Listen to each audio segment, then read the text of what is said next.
नमस्कार aspirants, Kaivalya civil services mentors हबच्या official YouTube चॅनलमध्ये तुमचे स्वागत आहे. जसं तुम्हाला माहीत आहे की आपण UPSC आणि MPSC राज्यसेवा न्यू पॅटर्ननुसार प्रिपेरेशन करण्यासाठी स्ट्रॅटेजी कशी असली पाहिजे त्यासाठी एक सिरीज सुरुवात केलेली आहे. त्या सिरीजचं हे 3rd लेक्चर आहे. जे लेक्चर किंवा पहिला व्हिडिओ जो होता त्याच्यात आपण बेसिक बघितलं होतं की UPSC आणि MPSC राज्यसेवेसाठी ज्यावेळेस आपण प्रिपेअर करणार आहोत तर स्ट्रॅटेजी ठरवण्यासाठी काय लक्षात असलं पाहिजे, म्हणजे जो आपला एंड गोल आहे तो एंड गोल काय असला पाहिजे ते आपण यामध्ये डिस्कस केलं होतं. त्याच्यानंतरचा जो दुसरा व्हिडिओ होता त्या व्हिडिओमध्ये आपण एक्झामिनेशन जे आहे UPSC मेन्स आणि MPSC स्टेट सर्व्हिसेस मेन एक्झामिनेशनचं, तर त्याचा जो पॅटर्न असेल तो पॅटर्न आणि स्ट्रक्चर जे असेल ते स्ट्रक्चर समजून घेतलं. आणि त्यानंतर आजच्या लेक्चरमध्ये जे असणार आहे तर आपण UPSC आणि MPSC राज्यसेवा जी न्यू पॅटर्ननुसार 2025पासून लागू होणार आहे त्याचा सिलेबस समजून घेणार आहोत. आता या स्ट्रॅटेजी सिरीजमध्ये जर तुम्ही अगोदरचे 2 लेक्चर बघितले नसतील तर कृपया तुम्ही अगोदर पहिलं लेक्चर किंवा पहिला व्हिडिओ त्याच्यानंतर दुसरा व्हिडिओ हे बघा. आणि ही जी सिरीज आहे तुम्ही सिक्वेन्समध्ये बघा. जर तुम्ही सिक्वेन्समध्ये जर बघितली तर तुम्हाला व्यवस्थित लक्षात येईल की ॲक्च्युली ज्यावेळेस तुम्ही स्ट्रॅटेजी ठरवणार आहेत तर कुठले फॅक्टर्स लक्षात ठेवले पाहिजे आणि ती कशी स्ट्रॅटेजी ठरवली पाहिजे किंवा आखली पाहिजे. आता जसं पुन्हा बऱ्याच कॅन्डिडेट आता जे प्रिपेअर करतात त्यांना माहिती आहे की MPSC राज्यसेवेने जो न्यू सिलेबस अडॉप्ट केलेला आहे मेन्स एक्झामिनेशनच्या स्टेजवर तो त्यांनी UPSCवरून काय केलेला आहे तर इन्स्पायर केलेला आहे. तर मग आपण या ठिकाणी काय केलं आहे की UPSCचा पण जो सिलेबस आहे तो सिलेबस पण घेतलेला आहे. कारण दोघंही जे सिलेबस आहेत UPSC मेन्स असतील किंवा UPSC प्रिलिम्स अँड मेन्स दोघंही आणि राज्यसेवा प्रिलिम्स अँड मेन्स हे याच्यामध्ये काय सिमिलरिटी फक्त काही मायन्यूट डिफरन्सेस आहे. त्याच्यामुळे आपण स्टुडंट्सच्या ज्या ईजसाठी काय केलेलं आहे की आपण मेन्स जी असेल म्हणजे UPSCच्या बाबतीमध्ये किंवा MPSC राज्यसेवेच्या बाबतीमध्ये तर सिलेबस डिकोडिंग करत असताना किंवा सिलेबस समजून घेत असताना कुठली मेथड अप्लाय केली पाहिजे तर दोघांना सेम असणार आहे, म्हणून ते आपण सायमल्टेनियसली डिस्कस करू. आता याबरोबरच जर काही कॅन्डिडेट जे असतील ज्यांना राज्यसेवा ही इंग्लिशमधून करायची असेल तर मग त्यांना सिलेबस जर हवा असेल तर त्यांनी आपल्या ऑफिशियल वेबसाईट जी असेल त्या ऑफिशियल वेबसाईटला व्हिजिट करा. ऑफिशियल वेबसाईटला गेल्यानंतर या ठिकाणी अबाउट MPSC राज्यसेवा आहे, त्याच्यामध्ये सिलेबसच्या याला क्लिक करा. हे तुमच्यासमोर काय येणार आहे तर आर्टिकल येणार आहे. मग आता ह्या आर्टिकलमध्ये तुम्हाला जर याच्यामध्ये PDF पाहिजे असेल तर मग PDF खाली दिलेली आहे, दोघी मराठीमध्ये पण दिलेली आहे आणि इंग्लिशमध्ये दिलेली आहे. तुम्ही याला काय करू शकतात एक क्लिक करून डाउनलोड करून घेऊ शकतात. मग आता आले तुमच्या इथे जो पेपर आहे म्हणजे जो सिलेबस आहे तो सिलेबस तुमच्यासमोर येऊन जाईल. मग याच्यामध्ये प्रिलिम्सचा पण आहे आणि त्यानंतर मेन्सचा जो सिलेबस आहे तो मेन्सचा पण सिलेबस याच्यामध्ये दिलेला आहे. आता सगळ्यात अगोदर आपण आहे ना UPSCचा जो मेन्सचा सिलेबस आहे आणि MPSC राज्यसेवेचा जो मेन्सचा सिलेबस आहे याच्यामध्ये काही मायन्यूट डिफरन्स आहे. म्हणजे 99% तर सिमिलरच आहे, पण मायन्यूट डिफरन्स काय आहे तर UPSCच्या कॉन्टॅक्ट्समध्ये काय आहे त्यांनी जो सिलेबस दिलेला आहे आणि MPSCने ज्यावेळेस तो फॉलो केला तर प्रत्येक याच्यामध्ये त्यांनी काय केलेलं आहे की with some weightage to the Maharashtra, म्हणजे महाराष्ट्राच्या संदर्भात त्यामध्ये काय केलेलं आहे तर वेटेज ॲड केलेलं आहे. आता एसेच्या बाबतीत बघितलं जातं ॲज इट इज आहे त्यांचं सिलेबस, म्हणजे क्वालिफाईंग नेचरचे जे पेपर्स असतील ते इन्क्लुडिंग एसे याच्यामध्ये काहीच डिफरन्स नाही आहे.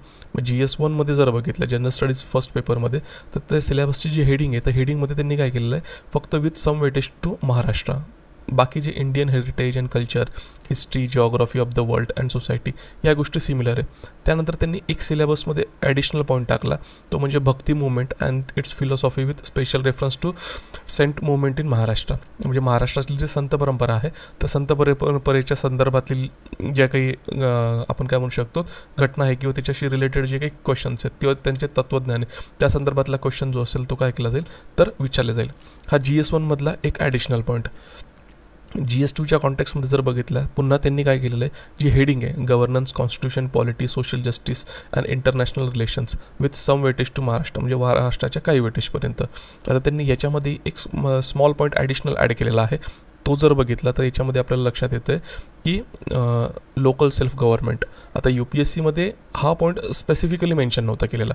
क्वेश्चन येत होते किंवा क्वेश्चन विचारले जातात पण जसा एक वेगळा टॉपिक त्यांनी दिलेला आहे लोकल सेल्फ गव्हर्नमेंट तसं तुम्ही UPSCच्या जर सिलेबसमध्ये बघितलं तर त्यांनी GS2मध्ये जो पार्ट दिलेला आहे तो असा एक्सप्लिसिट म्हणजे वेगळं काही त्याला वेटेज किंवा त्याला आपण वेटेज तर दिलेलं आहे पण आपण म्हणू शकतो एक वेगळा पॉईंट जो असेल तो पॉईंट तसा काही नमूद केलेला नाही. तर त्याच्यात म्हणजे लोकल सेल्फ गव्हर्नरला काय म्हणू शकतो आपण पॉईंटमध्ये इन्क्लूड करत असताना त्यांनी 2nd नंबरचा जो पॉईंट आहे devolution of powers and forces up to local levels and challenges there. हा जो पार्ट आहे, ह्या पार्टमध्ये ते पंचायती राज इन्स्टिट्यूशनचा जो काही पार्ट असेल किंवा अर्बन लोकल गव्हर्नन्स असेल तो पार्ट त्याच्यामध्ये कव्हर होत होता. आता हा पॉईंट ॲज इट इज MPSCच्या सिलेबसमध्ये सुद्धा आहे. जर तुम्ही GS2मध्ये बघितला तर GS2मध्ये आपल्याला लक्षात येते की just a minute, devolution of powers and finances up to local levels and challenges there in. हा जो पॉईंट आहे ॲज इट इज सेम आहे. GS2मध्ये त्यांनी जो ॲडिशनल पॉईंट टाकलेला आहे तो म्हणजे लोकल सेल्फ गव्हर्नमेंट, जे UPSCमध्ये इम्प्लिसिट होतं ते त्यांनी MPSC राज्यसेवेमध्ये एक्सप्लिसिट केलेलं आहे. मग त्याच्यानंतर GS3चा पेपर आहे, पुन्हा टायटल सेम आहे, हेडिंग जी असेल ती सेम आहे, फक्त याच्यामध्ये ॲड काय केलेलं आहे, with some weightage to Maharashtra. आणि याच्या संदर्भात पण त्यांनी एक स्मॉल पॉईंट आहे, तो स्मॉल पॉईंट ॲड केलेला आहे, तो म्हणजे डिझास्टर मॅनेजमेंटमधला जो आहे. तर डिझास्टर मॅनेजमेंटमध्ये UPSCमध्ये हे सेम आहे, disaster and disaster management and disaster risk resilience. आणि याच्यामध्ये जी रेझिलियन्स सोसायटी आहे, ही रेझिलियन्स सोसायटीचा जो रेफरन्स आहे तो रेझिलियन्स सोसायटीचा रेफरन्स आपल्याला कुठे आढळतो, तर MPSCने राज्यसेवेचा जो मेन्स सिलेबस दिलेला आहे तर त्याच्यामध्ये आढळतो. आता याच्यामधला मायन्यूट डिफरन्स लक्षात घेतल्यानंतर आता आपण कुठे जाऊया, तर आपण सिलेबसकडे जाऊया.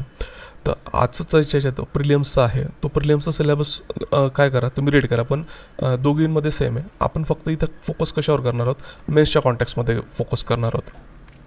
आता मेन्सच्या कॉन्टॅक्ट्समध्ये फोकस करत असताना पुन्हा जर आपण क्वालिफाईंग नेचरचे जर पेपर बघितले, मग क्वालिफाईंग नेचरच्या पेपरमध्ये त्याच्यात त्यांनी काय केलेलं आहे, मेन्शन केलेलं आहे की त्यांना काय एक्सपेक्टेड आहेत. मग एक्सपेक्टेड करत असताना हे क्वालिफाईंग नेचर आहे. मग त्याच्यामध्ये गद्याचे वाचन, आकलन क्षमता, मराठी भाषेत स्पष्टपणे किंवा अचूकरित्या कल्पना किती स्पष्ट करता येतील, ही गोष्ट लँग्वेजच्या पेपर थ्रू काय केली जाईल, असेस केली जाईल. मग ते कशा थ्रू केले जाऊ शकतं, कॉम्प्रिहेन्शन म्हणजे पॅसेज दिलेला असेल त्याच्यावर काही क्वेश्चन्स विचारले असेल त्याचे कॅन्डिडेटला उत्तर द्यावे लागतील.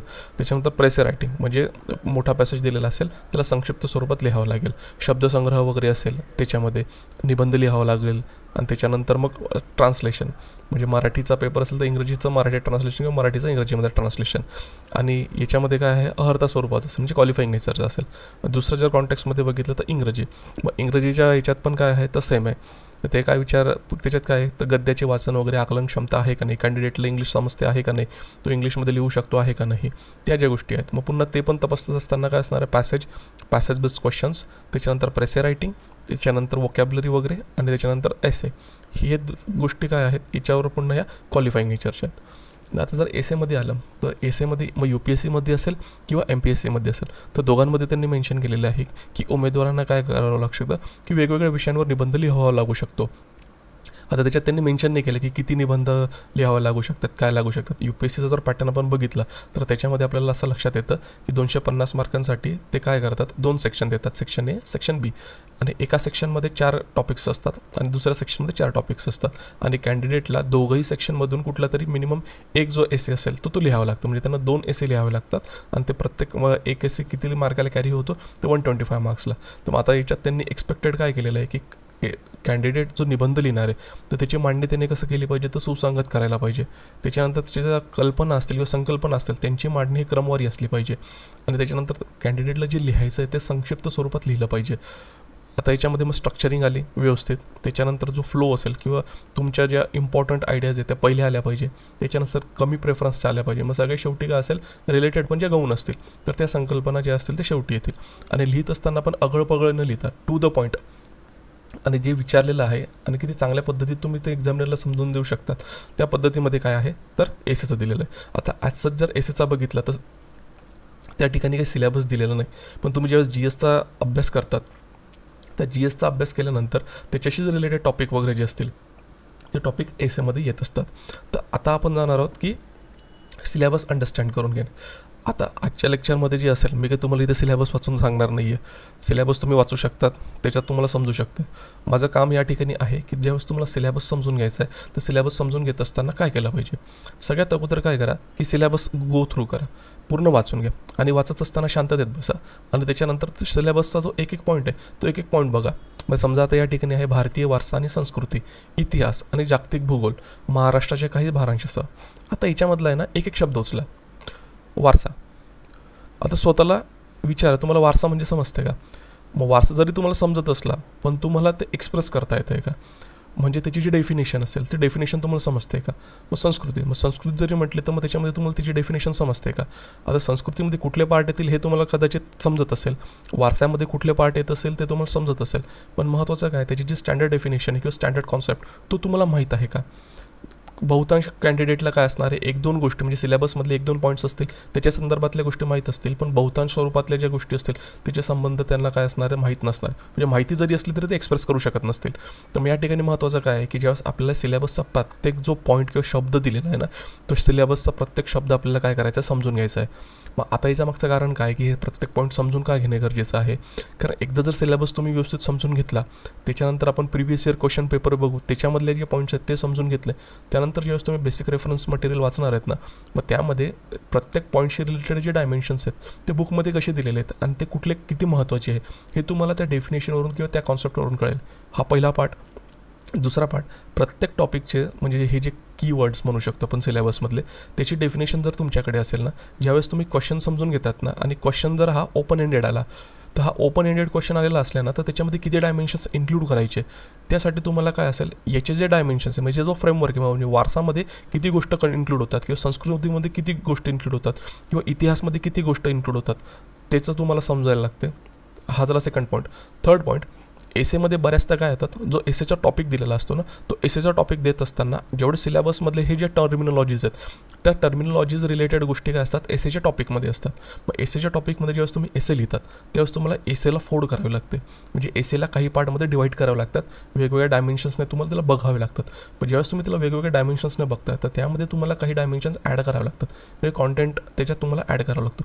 मग तो कंटेंट ॲड करत असताना नेमकं तुम्ही याच्याशी रिलेटेड समजा वारसाशी रिलेटेड आलेला आहे किंवा इतिहासाशी रिलेटेड जर गोष्ट आली आहे, म्हणजे history is nothing but the dialogue between past and present, समजा हा टॉपिक आला. इतिहास म्हणजे काय, भूतकाळातील आणि वर्तमान काळातील संवाद आहे.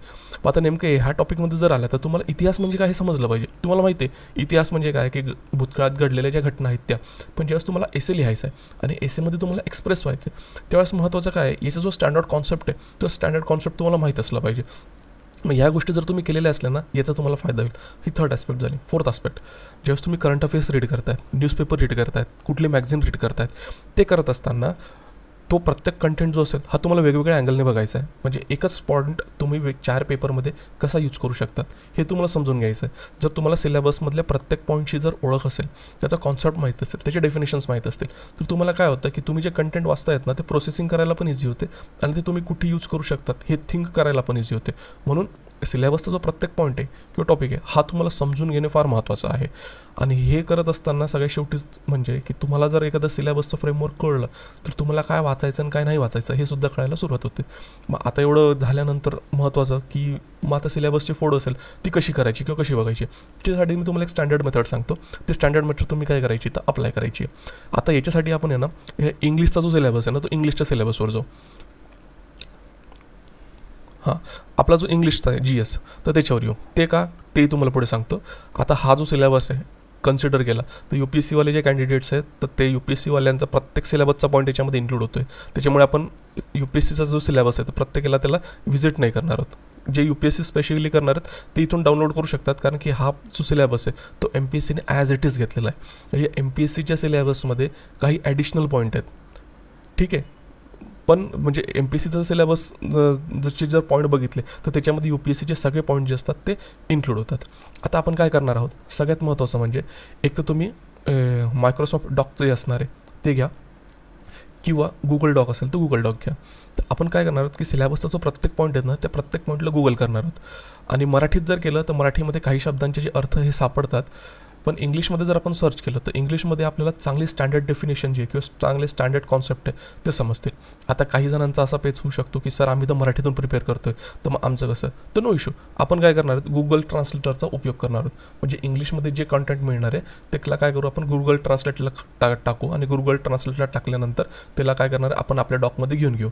आता गुगल ट्रान्सलेटरच्या पण काही लिमिटेशन्स असतात, ते ॲज इट इज जो काही फ्लो आहे ते देत नाही, तर आपल्याला त्याच्यामध्ये काही सध्या जायचं नाही. आपल्याला महत्त्वाचं काही कॉन्सेप्ट समजून घेणे, तर त्याच्यामधले जे काही फ्लोचं जे चेंजेस आहेत ते तुम्ही स्वतःच्या लेवलला करू शकतात. दुसरं, आता तिसरं याच्यामध्ये जर आपण बघितलं काय म्हणू शकतो आपण याला, सिलेबसच्या पॉईंटमध्ये किंवा सिलेबस हे करत असताना काही कॅन्डिडेट्सकडे आता मोबाईल असेल किंवा ते मोबाईलमधून बघतायत, तुम्ही जो यूट्यूब बघत असाल किंवा जो हा व्हिडिओ बघताय तर तुम्ही मोबाईल थ्रू बघत असाल किंवा काहींकडे लॅपटॉप असेल. आता ज्यांच्याकडे लॅपटॉप नसेल ना तर त्यांना याची अडचण होऊ शकते, कारण की लॅपटॉपवरून काय करू शकतो किंवा कॉम्प्युटरवरून हे सर्च करणे इझी पडू शकतं. तर याच्यात टेन्शन यांचं काही काम नाही आहे. तुम्ही काय करू शकतात की ते सायबर कॅफेवर जायचं. सायबर कॅफेवर गेल्यानंतर ही जी आपण प्रोसेस डिस्कस करतोय ती हार्डली तुम्हाला 3-1 तास लागतील, म्हणजे एका पेपरला 1 तास समजून घ्या. ही प्रोसेस केल्यानंतर काय होणार, तुमचं सिलेबस या ठिकाणी डिफाईन होणार आहे. तर आपण चला एक तुम्हाला मी एक्झाम्पल्स देतो आणि त्या एक्झाम्पल थ्रू तुम्हाला या गोष्टी करायच्या आहेत. तर समजा जनरल स्टडीज पेपर 1मध्ये आले, कारण इथपर्यंत जर बघितलं एसेपर्यंत तर एसेमध्ये ॲज सच काही त्यांनी सिलेबस दिलेला नाही आहे, म्हणून फक्त त्याच्यात काय लिहिलेलं आहे त्यांनी की तुम्ही एसे कसे लिहिले पाहिजे याच्यामध्ये. तर आपण एसेमध्ये नंतर येऊ, कारण एसेचाही आपण गुगल करणार आहोत की एसे म्हणजे काय असतो, त्याची मिनिंग कशी असते, काय असते. पण एसेवर जाण्याच्या अगोदर पहिले काय महत्त्वाचं, तुमचं कंटेंट रेडी असलं पाहिजे.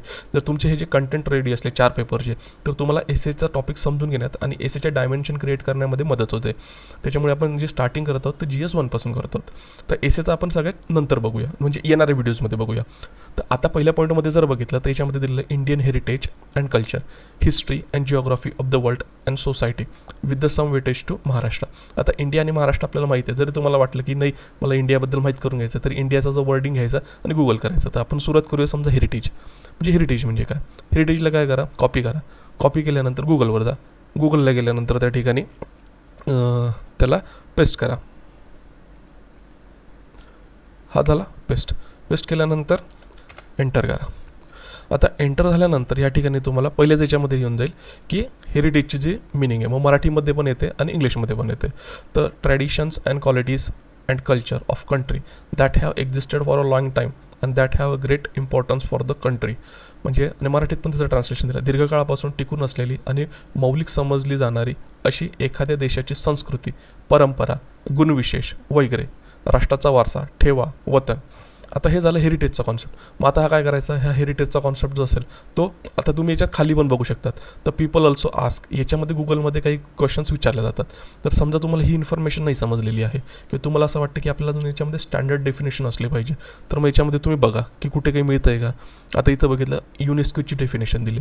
आता युनेस्कोच्या बाबतीमध्ये जर बघितलं तर ही स्टँडर्ड डेफिनेशन आहे. मग जर आपण आपल्या सिलेबसचं जर प्रिपरेशन करत आहोत तर नेहमी लक्षात घ्या, जेवढं तुम्ही स्टँडर्ड मटेरियल किंवा स्टँडर्ड गोष्टी यूज कराल तेवढंच तुमच्यासाठी काय आहे चांगलं आहे. तर मग आता अकॉर्डिंग टू युनेस्को, आता काहींना जर इंग्लिश वाचण्यामध्ये प्रॉब्लेम होत असेल पण ॲटलिस्ट युनेस्को तर समजत असेल ना तुम्हाला, तर मग युनेस्को समजताना सरळ घ्या त्याला. एवढा पार्ट काय करायचा आहे, कॉपी करा. कॉपी केल्यानंतर तुम्ही काय करायचं आहे, गुगलवरच ट्रान्सलेट करा, इंग्लिश टू मराठी ट्रान्सलेशन. मग याच्यामध्ये टाका. याच्यामध्ये टाकल्यानंतर त्याला पेस्ट करा, इथे येऊन जाईल.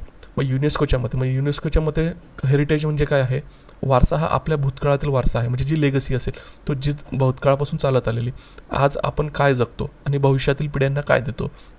आपला सांस्कृतिक आणि नैसर्गिक वारसा हे जीवन आणि प्रेरणा यांचे अपूर्णीय स्रोत आहे. म्हणजे ते काय आहे, इरिप्लेसेबल, त्याला रिप्लेस करता येत नाही. आता काही याच्यामध्ये काही वर्ड तुम्हाला डिफिकल्ट असू शकतात किंवा डिफिकल्ट वाचू शकतात, तर तुम्ही त्याला काय करा, सिम्प्लिफाय करा. एवढा एफर्ट्स तरी आपल्याला मिनिमम या ठिकाणी घ्यावं लागेल. आता हा युनेस्कोचा पार्ट आहे ना, तर मग आता याला काय करायचं, कॉपी करायचा. कॉपी केल्यानंतर आपण जे समजा डॉक घेतलेलं आहे तर त्याच्यामध्ये यायचं आणि त्याच्यामध्ये तुम्ही पेस्ट करून द्यायचं. आता हा कसला कॉन्सेप्ट होता, हा कॉन्सेप्ट आपण बघितला होता तर तो हेरिटेजचा. हा झाला कॉपी.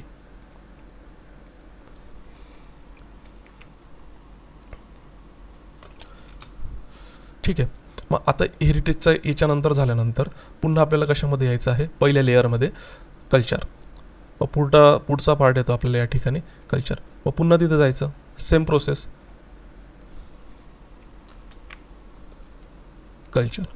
कल्चरची मिनिंग. आता कल्चरचं मिनिंग बघितलं पुन्हा तर custom, ideas, belief etcetera of particular society और कंट्री एटसेट्रा. म्हणजे एखाद्या समाजाच्या किंवा देशाच्या चालीरीती, कल्पना, श्रद्धा वगैरे याला म्हटलं गेलेलं आहे संस्कृती. मग आता पुन्हा जर तुम्हाला ह्या गोष्टी नसेल समजत, त्याच्यामध्ये मग कुठल्या कुठल्या गोष्टी निवडू शकतात, आर्ट होते, लिटरेचर होते, म्युझिक होते, हे त्याचे डायमेन्शन झाले.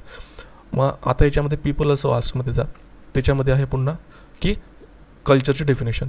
मग culture can be defined as all the ways of life including arts, beliefs and institution of a population that are pass down from the generation to generation. म्हणजे एका generation to दुसऱ्या जनरेशनला जे पास डाऊन होतं आहे त्याला culture म्हटलं गेलेलं आहे. कल्चरला काय म्हटलं गेलेलं आहे, द वे ऑफ लाईफ पण म्हटलेलं आहे एंटायर सोसायटीचं.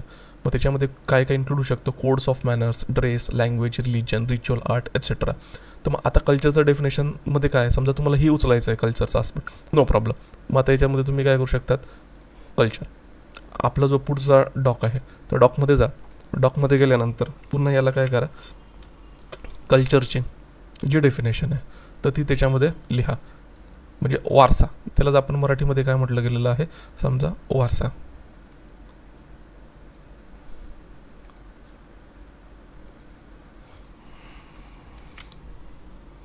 संस्कृती. मग आता याच्यामध्ये हा झाला. मग काहींना जर वाटलं की आपल्याला अजून स्टँडर्ड डेफिनेशन पाहिजे किंवा स्टँडर्ड गोष्टी पाहिजे, याच्यात तुम्ही पीपल ऑल्सो आस्कमध्ये येऊ शकतात.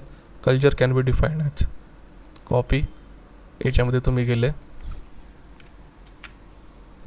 संस्कृतीची व्याख्या लोकसंख्येच्या कला, श्रद्धा आणि संस्थांसह सर्व जीवन पद्धती म्हणून केली जाऊ शकते जी पिढ्यानपिढ्या हस्तांतरित केली जाते, याला संस्कृती. आता त्याचा गुगल ट्रान्सलेटरमध्ये एवढा फ्लो येत नाही ते मला माहिती आहे, पण महत्त्वाचं काय आहे की आपल्याला ॲटलिस्ट समजून घेणे की संस्कृती म्हणला काय म्हटलं गेलेलं आहे किंवा जे बेसिक टर्म्स आहेत ते बेसिक टर्म्स काय असते.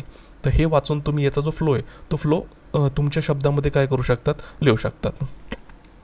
ही झाली संस्कृतीची डेफिनेशन. मग आता याच्यानंतर पुन्हा तुम्हाला कसं करायचं आहे की सिलेबसचा जो प्रत्येक पॉईंट आहे ना, समजा आता हिस्ट्री आहे तर आता पुन्हा आपण हिस्ट्रीमध्ये जाऊ.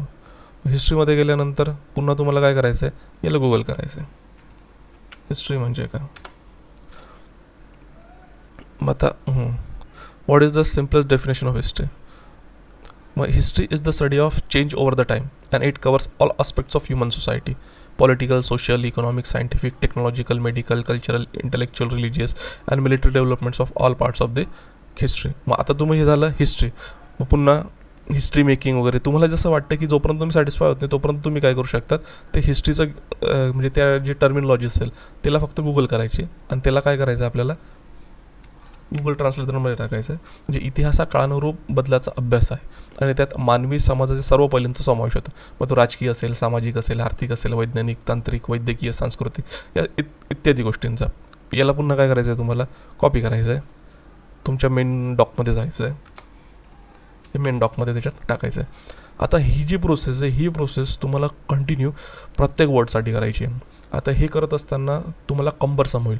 म्हणजे पहिल्या लेअरमध्ये तुम्हाला हे करायचं आहे की सिलेबसचा जो प्रत्येक टॉपिक दिलेला आहे त्या प्रत्येक टॉपिकला काय करायचं आहे तर गुगल करायचं आहे. टॉपिक म्हटल्यापेक्षा सिलेबसमधला प्रत्येक वर्ड जो आहे तो वर्ड गुगल करायचा आहे. आणि गुगल करत असताना तुमचा जो डॉक आहे किंवा म्हणजे तो मायक्रोसॉफ्टमध्ये तुमचं वर्ड डॉक्युमेंट असेल किंवा गुगल डॉक असेल, त्या गुगल डॉकमध्ये काय करायचं आहे तुम्हाला त्या सगळ्या गोष्टींचं जे मिनिंग आहेत हे कॉपी पेस्ट करून घ्यायचे आहे किंवा त्याच्यामध्ये लिहून घ्यायचे आहेत. आता लिहायला बराच वेळ जाऊ शकतो, तुम्ही सिलेबस लिहा, पण हे सिलेबसचे जे मिनिंग आहेत ना हे मिनिंग काय करा, तुम्ही तुमचा जो डॉक असणार आहे त्याच्यावर प्रिपेअर करा आणि प्रिपेअर करून त्याच्यात तुम्हाला प्रत्येक वेळेस काय करायचं आहे त्याच्या थ्रू जायचं आहे. आता हे जात असताना पण ज्यावेळेस तुम्ही मिनिंग कराल मग मिनिंग काढाल. आता पहिल्या लेअरमध्ये काय घेतलं आहे आपण की सिलेबसमधले जे पॉईंट्स आहेत ना ते सिलेबसमधले पॉईंट्सचा गुगल केलेला आहे. म्हणजे प्रत्येक जो वर्ड आहे तो वर्डच्या वर्ड आपण काय केलेलं आहे तो गुगल केलेला आहे आणि हे तुम्हाला प्रत्येक पेपरसाठी अप्लाय करायचं आहे. सध्या आपण ऑप्शनल डिस्कस नाही करत आहे, पण GS 1, 2, 3, 4 हे जे चारही पेपर आहे त्या चारही पेपरसाठी तुम्हाला काय करायचं आहे तर हे करायचं आहे. आता हे झाल्यानंतर काय होणार आहे की तुमच्याकडे याचा जो कॉन्सेप्ट आहे तो कॉन्सेप्ट येतो आहे. हा कॉन्सेप्ट झाल्यानंतर तुम्हाला काय करायचं आहे, हा कॉन्सेप्ट वाचा आणि हा कॉन्सेप्ट वाचल्यानंतर सगळे वाचल्यानंतर याच्यामध्ये असे काही शब्द उरतील की ते तुम्हाला समजत आहे पण तुम्हाला एक्सप्रेस नाही करतायत. मग फॉर एक्झाम्पल जर याच्यामध्ये आपण बघितलं की श्रद्धा, मग श्रद्धा वगैरे असेल, मग श्रद्धा म्हणजे काय, म्हणजे आपण देवावर जी श्रद्धा ठेवतो, श्रद्धेचा मिनिंग काय होतो म्हणजे अनकंडिशनल लव, म्हणजे ज्या असं प्रेम देवाप्रती की ज्याच्यामध्ये कुठल्याही पद्धतीची काय असते अट नसते. मग आता श्रद्धा हे माझ्या मिनिंगप्रमाणे. मग तुम्हाला श्रद्धा म्हणजे काय हे समजतं आहे का, मग कल्पना म्हणजे काय, विचार म्हणजे काय, ह्या ज्या काही गोष्टी ना बारीक बारीक याचं पण तुम्हाला काय करायचं की स्वतःला प्रश्न विचारायचे, तुम्हाला हा कॉन्सेप्ट समजतो आहे का, समजतो आहे, तुम्हाला सगळे प्रत्येकाला एक एक गोष्ट ही समजते, पण महत्त्वाचं म्हणजे तुम्हाला एक्सप्रेस करता येते म्हणजे याला डिफाईन करता येते. तर नसेल तर मग तुम्हाला काय करायचं आहे, याला पण काय करायचं आहे गुगल करायचं आहे. याचा मिनिंग कशासाठी किंवा हे इम्पॉर्टंट का होणार आहे, ज्यावेळेस एथिक्समधले काही क्वेश्चन येतात किंवा एसे येतो आणि एसेमध्ये काय असतात काही टॉपिक एकदम सटल असतात. ते एसेचे टॉपिक एवढे सटल असतात ना ते आपल्याला समजतात, पण ज्यावेळेस लिहावं लागतं किंवा त्याची डेफिनेशन लिहावं लागते किंवा त्याच्याशी रिलेटेड जे डायमेन्शन्स आहेत ते डायमेन्शन्स त्याच्यामध्ये इन्क्लूड करावे लागतात. तर आपल्याला त्याची जे एक्झॅक्ट माहिती असेल ना किंवा एक्झॅक्ट डेफिनेशन किंवा एक्झॅक्ट डायमेन्शन्स ते माहीत असणे आवश्यक आहे. म्हणून ही एक्सरसाइज करणे आपल्याला गरजेचं आहे. हे जर करणं तुम्हाला शिकले ना तर क्वेश्चन ज्यावेळेस तुम्ही आन्सर लिहाल तर त्यावेळेस कसाही जर समजा ओपन एंडेड क्वेश्चन आला आणि त्या ओपन एंडेड क्वेश्चनला तुम्हाला सुरुवात करायची किंवा त्याचे डायमेन्शन्स लिहायचे तर त्यावेळेस जर तुम्हाला त्या गोष्टी जनरेट करायच्या असतील तर ही एक्सरसाइज करणे तुम्हाला गरजेचं आहे. पुन्हा याच्यामध्ये अजून नवीन नवीन शब्द तुम्हाला चांगले शब्द शिकायला मिळतात म्हणजे तुमची वोकॅब्युलरी पण स्ट्रॉंग होते. मग शिष्टाचार म्हणजे काय, मग पेहराव असेल, मग पेहरावामध्ये कुठल्या कुठल्या गोष्टी इन्क्लूड होतात, मग भाषा म्हणजे काय असते नेमकी, व्यक्तीचा जो धर्म असेल मग धर्म म्हणजे काय, मग धर्माच्या संदर्भात पण तुम्हाला गोष्ट माहीत असली पाहिजे की धर्म म्हणजे काय. मग धर्माच्या बाबतीत आपण रिलिजन हा इंग्लिश वर्ड झाला, हे ट्रान्सलेशन झालं, पण ॲक्च्युली धर्म काय असतो, तो कशाशी निगडीत असतो, तो जिओग्राफीशी रिलेटेड आहे, लोकांच्या आपण काय म्हणू शकतो की चालीरीती असतील त्याच्याशी रिलेटेड. मग धर्म असेल हा रिजन स्पेसिफिक म्हणजे खास करून जिओग्राफीचा त्याच्यावर किती इम्पॅक्ट होतो. मग याच्यामध्ये जर पुन्हा तुम्हाला इंटरलिंकेजेस करायचे असतील तर तुम्हाला त्याच्यामध्ये काय होऊ शकतं की तुम्ही विचार करू शकतो मग नेमकं कला, मग कला काय आहे, ही कला कशी अस्तित्वात येते. आता ही गोष्ट काय झाली, ही सेकंड लेअर झाली की ज्यावेळेस पहिल्या लेअरमध्ये तुम्हाला काय करायचं आहे की सिलेबसचा जो प्रत्येक पॉईंट आहे ना त्या प्रत्येक पॉईंटला तुम्हाला गुगल करायचं आहे. गुगल केल्यानंतर त्याची जी स्टँडर्ड डेफिनेशन तुम्हाला मिळते किंवा पहिल्या 1-2 सर्चमध्ये जे तुम्हाला मिनिंग मिळते ना ती मिनिंग तुम्हाला काय करायचं आहे तुमच्या डॉकवर घ्यायचं आहे, इन्क्लुडिंग बोथ इंग्लिश आणि मराठीसाठी. प्रोसेस त्याच्यामध्ये काय होणार आहे, चेंज होणार नाही आहे. फक्त मराठीवाल्यांसाठी काय होणार आहे की त्यांना जे गुगल ट्रान्सलेशनचं आहे तेवढं थोडं काम वाढेल, बाकी दुसरं काही नाही. पण तुमचं 1 टाईम इन्व्हेस्टमेंट आहे. आणि एवढं झाल्यानंतर काय होणार आहे ही पहिली आपला लेअर झाला प्रत्येक काय म्हणू शकतो आपण पेपरसाठी. त्याच्यामधला दुसरा लेअर काय असणार आहे, दुसरा लेअर म्हणजे तुम्ही जे पॉईंट फाइंड आउट केलेले आहेत ना त्या पॉईंट फाइंड आउट केलेल्यामध्ये प्रत्येकमधला जो एक पॉईंट आहे त्या पॉईंट किंवा त्याला शब्द म्हणू शकतात, त्या शब्द किंवा कॉन्सेप्ट हा तुम्हाला समजतोय का, आणि समजत जरी असला तरी तुम्हाला एक्सप्रेस करता येतोय का. जर तुम्हाला एक्सप्रेस करता येत नसेल ना तर मग त्याच्या खालीच तुम्हाला काय करायचं आहे की लिहायचं आहे किंवा दुसरं तुम्ही डॉक तयार करू शकतात किंवा पेज घेऊ शकतात आणि त्याच्यावर त्या गोष्टी लिहू शकतात. याच्याने काय होणार आहे की तुम्हाला त्या टॉपिक संदर्भातल्या सगळ्या गोष्टी काय होतील समजायला लागतील. हा झाला आपल्या सिलेबसचा पार्ट. आता याच्यामध्ये करत असताना जसं GS1मध्ये आपण केलं तसंच तुम्हाला GS2मध्ये करायचं आहे. मग GS2चं समजा मी एक एक्झाम्पल घेतलं की गव्हर्नन्स. आता GSमध्ये लक्षात ठेवा आपण जे टर्मिनॉलॉजीज गुगल करतो आहे ती फक्त टायटलपुरता मर्यादित नाही आहे. तुम्हाला प्रत्येक पॉईंट जो दिलेला आहे तो प्रत्येक पॉईंटमध्ये करायचा आहे. म्हणजे आता ते इंडियन कल्चर म्हटलेलं आहे, आपण कल्चर डिस्कस केलं किंवा बघितलं त्याच्यामुळे नो प्रॉब्लेम. मग कल्चरमधले जे काही वेगवेगळे आस्पेक्ट्स येतात, मग आर्ट फॉर्म्सला गुगल करा, लिटरेचरला गुगल करा, आर्किटेक्चरला गुगल करा. त्याच्यानंतर भक्ती मुवमेंट, मग भक्ती नेमकं काय किंवा भक्ती मुवमेंट म्हणजे काय याला गुगल करा.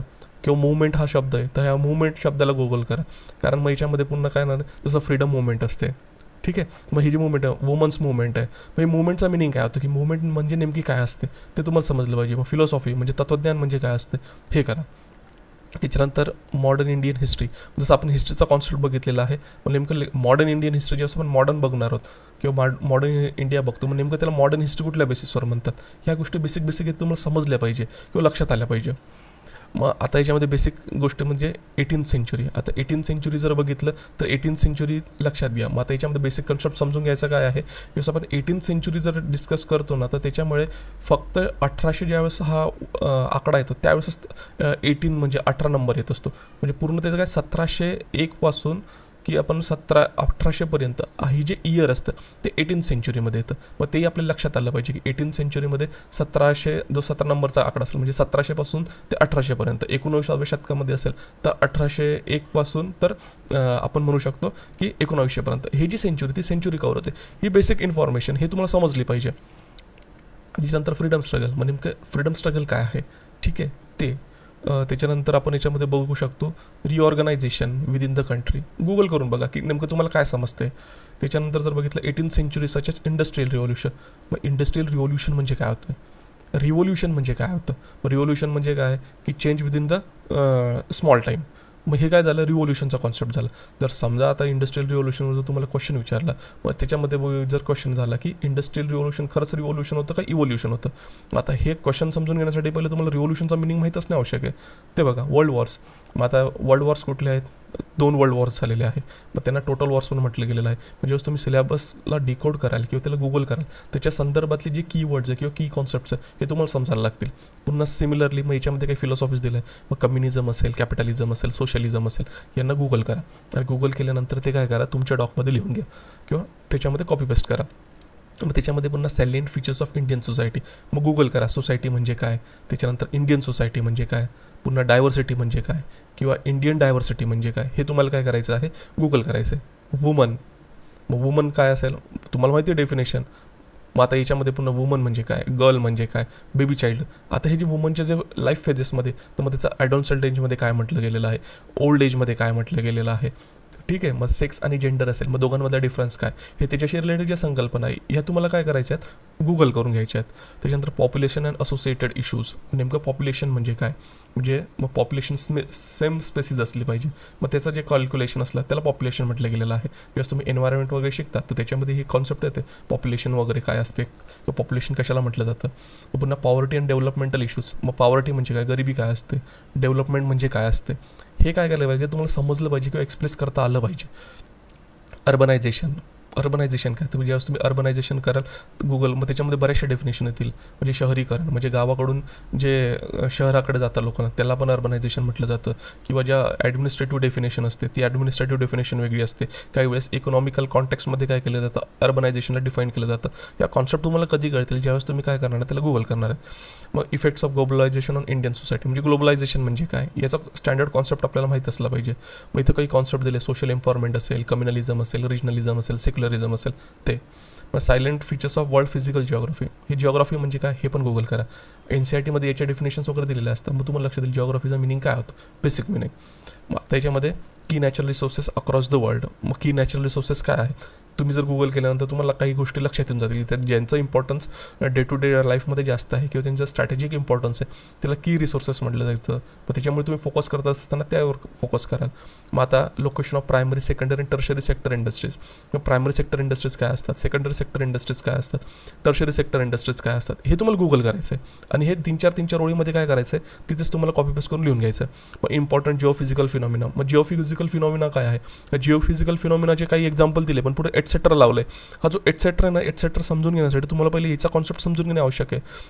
जसं याच्यामध्ये क्लाउड बस सारखे जे काही इश्यू आहेत ते पण येतात, पण क्लाउड बसचा कॉन्सेप्ट याच्यामध्ये नाही पण एटसेट्रा लावलेला आहे. जर समजा मग आता उत्तराखंडमध्ये मागे क्लाउड बस वगैरे झालं तर मग त्याच्याशी रिलेटेड जे क्वेश्चन्स आहेत ते क्वेश्चन याच्यामध्ये विचारले जाऊ शकतात. मग geographical features and their location, जे काही जिओग्राफिकल फीचर्स वगैरे असतील काही असतील तर ते काय म्हणजे ते नेमकं कुठले काय ते कुठे लोकेट केलेले असतात, म्हणजे काय त्याची जी जनरल अंडरस्टँडिंग आहे ती जनरल अंडरस्टँडिंग तुम्हाला काय करायची आहे तर समजून घ्यायची आहे. पुन्हा फ्लोरा म्हणजे काय असते, फौना म्हणजे काय असते, त्याच्यामध्ये जे चेंजेस असतात ते काय असतात. तसं प्रत्येक वर्डसाठी तुम्हाला काय करायचं आहे ते याला गुगल करायचं आहे आणि तुमच्या डॉकमध्ये त्याचे जे काही असतील डेफिनेशन किंवा कॉन्सेप्ट ते कॉन्सेप्ट कॉपी पेस्ट करून घ्यायचे आहे. पुन्हा गव्हर्नन्सच्या बाबतीमध्ये म्हणजे सेकंड पेपरमध्ये पण तेच, गव्हर्नन्स म्हणजे काय गुगल करा, कॉन्स्टिट्यूशन म्हणजे काय गुगल करा, पॉलिटी म्हणजे काय गुगल करा, सोशल जस्टिस म्हणजे काय गुगल करा, इंटरनॅशनल रिलेशन्स म्हणजे काय गुगल करा. हे गुगल करून याची जे डेफिनेशन आहे स्टँडर्ड तर इंग्लिशवाल्यांनी इंग्लिशमध्ये आणि मराठीवाल्यांनी काय करायचं आहे इंग्लिशमध्येच सर्च करा, कारण तुम्हाला स्टँडर्ड काय भेटणार आहे त्याचं डेफिनेशन मिळणार. ते फक्त तुम्हाला काय करायचं गुगल ट्रान्सलेटरमधून ट्रान्सलेट करून घ्यायचं आहे आणि त्याचा जो फ्लो असेल तो फ्लो तुमच्या पद्धतीने करून घ्यायचा आहे. मग याच्यामध्ये इंडियन कॉन्स्टिट्यूशन, हिस्टॉरिकल अंडरबिलिंग, मग इव्होल्युशन म्हणजे काय, फीचर्स असतात, अमेंडमेंट, सिग्निफिकंट प्रोव्हिजन्स आणि बेसिक स्ट्रक्चर. मग बेसिक स्ट्रक्चर काय गुगल करा. Functions and responsibilities of the union and the states, मग ते युनियन गव्हर्नमेंट म्हणजे काय, स्टेट गव्हर्नमेंट म्हणजे काय गुगल करा. पर्टेनिंग द फेडरल स्ट्रक्चर, मग फेडरल स्ट्रक्चर काय आहे तुम्हाला नाही माहीत गुगल करा, लिहून घ्या. Devolution of powers and finances up to local levels and challenges, मग अप टू लोकल लेवल्स म्हणजे काय कुठपर्यंत तोही कॉन्सेप्ट समजून घ्या. मग अर्बन लोकल बॉडी, लोकल म्हणजे आपण रुरल म्हणजे त्याला आपण म्हणतो पंचायती राज इन्स्टिट्यूशन ते. मग separation of powers between various organ, हे कुठले ऑर्गन आहे तर गव्हर्नमेंटचे ऑर्गन आहे. मग सेपरेशन ऑफ पॉवर्स म्हणजे काय गुगल करा. Dispute redressal mechanism and institution Google करा, याच्याशी रिलेटेड कॉन्सेप्ट तुम्हाला बघायला मिळतील.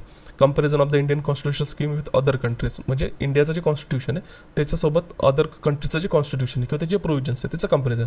तर याला ज्या गोष्टी तुम्हाला समजताय ना किंवा नाही वाटत आहे ना तर त्याला नका करू, पण ज्या इम्पॉर्टंट गोष्टी त्या तुम्ही गुगल केल्याच पाहिजे. पार्लमेंट अँड स्टेट लेजिस्लेचर, मग पार्लमेंट म्हणजे काय गुगल करा, पार्लमेंटची पण कॉन्सेप्ट येते. मग तुम्हाला काही डेफिनेशन्स असतील की दुसऱ्या कंट्रीजमधले जे काही लेजिस्लेचर असेल तर त्याला काय म्हटलं गेलेलं आहे ती जी गोष्ट असेल तर त्याच्यामध्ये येऊन जाते. प्रिव्हिलेजेस म्हणजे काय, इश्यूज अरायझिंग आउट ऑफ दिस, किंवा तुम्ही हा एक पॉईंट आहे तो डायरेक्टली गुगल करा. त्याच्यानंतर मग आता एक्झिक्युटिव्ह म्हणजे काय असते, ज्युडिशरीमध्ये काय असते, म्हणजे गव्हर्नमेंटचे जे 3 ऑर्गन्स असतात, एक्झिक्युटिव्ह असतात, ज्युडिशरी असतात आणि लेजिस्लेचर असतात. मग ते जे काही असेल तर ते गोष्टी तुम्हाला याच्यात बघायचं आहे. Ministries and department of the government. मग प्रेशर ग्रुप म्हणजे काय असतात, गुगल करा. फॉर्मल असोसिएशन्स काय असते, गुगल करा. इन्फॉर्मल असोसिएशन्स काय असतात, गुगल करा. फॉर्मल प्रेशर ग्रुप काय असतात, गुगल करा. इन्फॉर्मल प्रेशर ग्रुप काय असतात, गुगल करा. पॉलिटीमध्ये त्याचा रोल काय, मग पॉलिटी म्हणजे काय पहिले ते समजून घ्या, त्याला गुगल करा. राज्यशास्त्र. मग लोकल सेल्फ गव्हर्नमेंट, यालाही गुगल करा, तुम्हाला कॉन्सेप्ट लक्षात येऊन जाईल. हे सगळ्या गोष्टीमध्ये काय आहे की प्रत्येक वर्ड नो वर्ड तुम्हाला काय करायचं आहे, गुगल करायचं आहे आणि तुमच्या डॉकमध्ये काय करायचं आहे ते पेस्ट करायचं आहे. ही झाली पहिली काय म्हणू शकतो आपण त्याला प्रॅक्टिस. तसंच तुम्हाला GS3मध्ये मग टेक्नॉलॉजी म्हणजे काय, यालाही गुगल करा, अंडरस्टँडिंग आहे. पण टेक्नॉलॉजी म्हणजे काय, सायन्स म्हणजे काय, हे तुम्हाला डिफाईन करता आलं पाहिजे. कारण याच्या रिलेटेड जर AC आलं ना तर तुम्हाला जे त्याच्यात त्यांनी म्हटलेलं आहे पहिल्याच टॉपिकमध्ये म्हटलं की तुम्हाला टू द पॉईंट लिहिता आलं पाहिजे आणि जे म्हणायचं आहे तुम्हाला एक्सप्रेस व्यवस्थित शब्दात करता आलं पाहिजे. ते कधी समजेल, ज्यावेळेस तुम्हाला ह्या गोष्टी व्यवस्थित इंटरनलाइज होतील किंवा समजतील. पण नेमकं इकॉनॉमिक डेव्हलपमेंट म्हणजे काय असते किंवा डेव्हलपमेंटचा मिनिंग काय होतो, बायोडायव्हर्सिटी म्हणजे काय असते, एन्व्हायरमेंट म्हणजे काय असते, सिक्युरिटी अँड डिझास्टर मॅनेजमेंट म्हणजे काय असते, हे तुम्हाला काय करायचं आहे, तो गुगल करायचं आहे. मग प्लॅनिंग म्हणजे काय असते, मग तुम्हाला प्लॅनिंग केल्यानंतर तुम्हाला लक्षात येईल प्लॅनिंग. अजून तुम्ही थोडं डिटेलमध्ये बघितलं तर रिजनल प्लॅनिंग असते, सेंट्रल प्लॅनिंग असते, लोकल लेवलला प्लॅनिंग असते. म्हणजे प्लॅनिंगचे टाईप्स वगैरे जर तुम्हाला लक्षात आले तर प्लॅनिंग संदर्भात तुम्ही समजून घ्याल. ज्यावेळेस तुम्ही कंटेंट वाचाल तर त्यावेळेस तुम्हाला काय होईल ते समजून घ्यायला इझी होईल. मग मोबिलायझेशन ऑफ रिसोर्सेस, म्हणजे ज्यावेळेस गव्हर्नमेंट रिसोर्सेस क्रिएट करते ते कुठल्या पद्धतीने करते, नेमकं मोबिलायझेशन ऑफ रिसोर्सेस काय ते समजेल. मग ग्रोथ आणि डेव्हलपमेंटमधला डिफरन्स काय, एम्प्लॉयमेंट म्हणजे काय, इन्क्लुझिव्ह ग्रोथ म्हणजे काय, गव्हर्नमेंट बजेटिंग किंवा बजेटिंग काय असते, मग मेजर क्रॉप्स कुठले आहेत तर ते गुगल करा. नेमकं क्रॉपिंग पॅटर्न काय असतो ते आपल्या लक्षात असलं पाहिजे. त्याच्यानंतर इरिगेशन आणि इरिगेशन सिस्टम स्टोरेज, इरिगेशन काय असते, मग मायक्रो मेजर हे जे काही इरिगेशनचे टाईप्स असतात काय असतात हे कधी कळतील तुम्ही ज्यावेळेस गुगल करून समजून घ्याल त्यावेळेस. त्याच्यानंतर जर आपण बघितलं technology in the aid of farmer, मग टेक्नॉलॉजी म्हणजे काय असते, त्याच्यामधले कुठले डायमेन्शन्स येऊ शकतात किंवा काही एक्झाम्पल्स आहेत का ते. मग सबसिडीज म्हणजे काय, मग फार्म सबसिडीज, मग मिनिमम सपोर्ट प्राईस गुगल करा, मग काय असतं minimum support price, public distribution system वगैरे, रेशन सिस्टम म्हणजे रेशन दुकान आपण जे म्हणतो ज्याच्याशी निगडीत असतं ते समजून घ्या. मग बफर स्टॉक म्हणजे काय, फूड सिक्युरिटी म्हणजे काय असते, टेक्नॉलॉजी मिशनमध्ये काय तर इकॉनॉमिक्स ऑफ ॲनिमल रेन. हे A to Z तुम्हाला काय करायचं, याच्यामधला प्रत्येक शब्द आणि शब्द गुगल करायचा आहे आणि तुमचा जो डॉक असेल त्या डॉकवर काय करायचं आहे, पेस्ट करायचं आहे. एथिक्समध्ये पण तुम्हाला तसंच करायचं आहे, प्रत्येक टर्मिनॉलॉजीज काय करायची, गुगल करायची आणि गुगल करून तुमच्या डॉकवर पेस्ट करायचं आहे. ही झालं आपलं पहिला लेअर. आता ही पहिली प्रॅक्टिस झाल्यानंतर तुम्ही याला 4-5 वेळेस 3-4 वेळेस वाचा, जेणेकरून तुम्हाला सिलेबस अंडरस्टँड व्हायला मदत होईल. आणि त्याच्यानंतर मग काय करा, त्याच्यामधला प्रत्येक जो शब्द असेल 2-3 वेळेस पहिली आपली ॲक्टिव्हिटीज झाल्यानंतर तर मग त्याच्यामध्ये असे शब्द शोधून काढा की जे शब्द तुम्हाला समजता आहेत पण तुम्हाला एक्सप्रेस करता येत नाही आहे. पुन्हा त्यांची लिस्ट करा, त्याला अंडरलाईन करा आणि त्यांना पण काय करा, गुगल करा. आणि तुमचा जो काही म्हणजे ही डॉक तयार होणार आहे, म्हणजे तुमचा स्वतःचा सिलेबस तयार होणार तो त्याच्यामध्ये लिहून घ्या आणि किंवा त्याला कॉपी पेस्ट करा, जेणेकरून आणि याला over the period of time read करत राहा. आता याचा फायदा तुम्हाला कसा होईल, जसं जसं आपण पुढे जाऊ ना तसं तसं तुम्हाला समजून सांगेल. कारण की क्वेश्चन अंडरस्टँड करण्यामध्ये आणि एसे रायटिंगमध्ये आणि तुम्ही काय सिलेक्ट करायचं आणि काय रिजेक्ट करायचं वाचत असताना ते समजून घ्यायचं असेल तर तुम्हाला जो सिलेबसचा आवाका आहे ना तो सिलेबसचा आवाका समजून घेणे फार महत्त्वाचे आहे. तर आता आजच्या व्हिडिओमध्ये जे आपण बघितलेलं आहे बेसिक इन्फॉर्मेशन ती म्हणजे सिलेबस जे असेल तर सिलेबस अंडरस्टँड करत असताना कसं केलं पाहिजे. थोडक्यात जे आज आपण डिस्कस केलं ते मी एका याच्यात समराईज करून सांगतो की मेन्सचं सिलेबस आपण काल म्हणजे आज बघितलेलं आहे, काल स्ट्रक्चर वगैरे बघितलं होतं. आता तो सिलेबस अंडरस्टँड करण्यामध्ये तो कसा अंडरस्टँड करायला हवा.